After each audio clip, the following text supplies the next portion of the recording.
وعلیکم ٹھیک ہے السلام آپ؟ والا یاری صاحب، آپ کے ملے بغیر ہمیں سکون نہیں آتا. اللہ آپ کو عزت دے، اللہ آپ کو، آپ نے ذرہ نوازی کی ہے، تشریف لائیں، بہت مہربانی آپ. اللہ یاری صاحب، ابھی آپ بیچ میں مجھے لے لیتے تو میں ان جو صاحب ابھی گئے ہیں نا ان سے ایک سوال کر لیتا تو میرا خیال ہے مسئلہ حل ہو جاتا.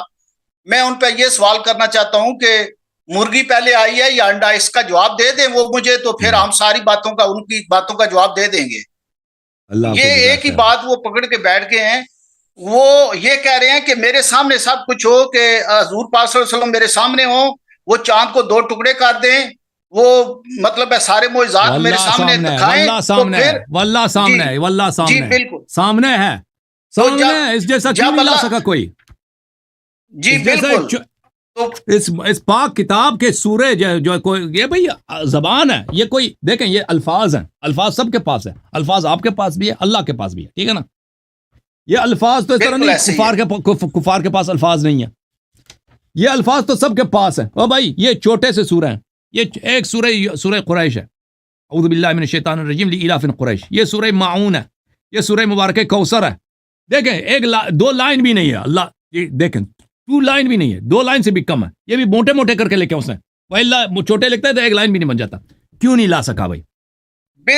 بالکل ہر چیز میں، ہر جگہ پہ خدا نظر آتا ہے، ہر چیز میں. ایک چھوٹی سی مثال ہے. میں آپ سے ایک سوال کروں طارق صاحب، میں ابھی سوال کروں. جی جی اگر ابھی حکومت پاکستان اعلان کر دے کہ ہم جی جی پاکستان کے قومی ترانے کو چینج کرنا چاہتے ہیں، اگر اعلان کر دے، اور جو شخص قومی ترانہ لکھے گا اس کو 1 کروڑ روپے انعام لے گا، کتنے لوگ قومی ترانہ لے کے آئیں گے؟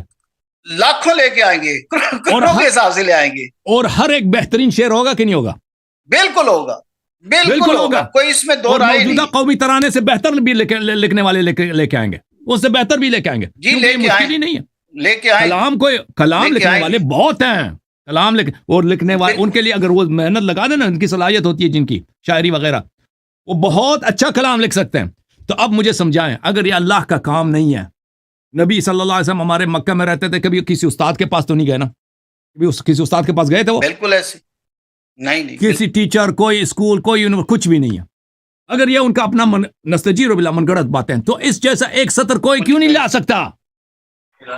کیوں نہیں لا سکتا؟ یہ شق القمر ہے کہ نہیں ہے بھائی؟ جی بالکل صحیح، یہ شق القمر سے بھی بڑا ہے.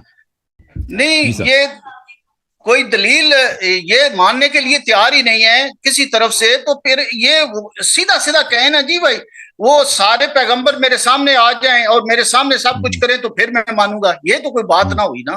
یہ قرآن ہمارے پاس معجزہ ہے، اس میں حضور پاک صلی اللہ علیہ وسلم کی صفات لکھی ہوئی ہیں، جو پہلے پیغمبر گزرے ہیں ان کی صفات لکھی ہوئی ہیں، ان کی باتیں لکھی ہوئی ہیں. تو ان پہ ہی ایمان لگانا ہے. جس اللہ نے اسی بندے کو، اسی میرے بھائی کو جو زبان دی ہے، آنکھیں دی ہیں دیکھنے کے لیے، کان دیے سننے کے لیے، ایک گوشت کا لوتھڑا جو ہے وہ سن رہا ہے، ایک گوشت کا لوتھڑا دیکھ رہا ہے. یہ دیکھنے کی صلاحیت کہاں سے آ گئی؟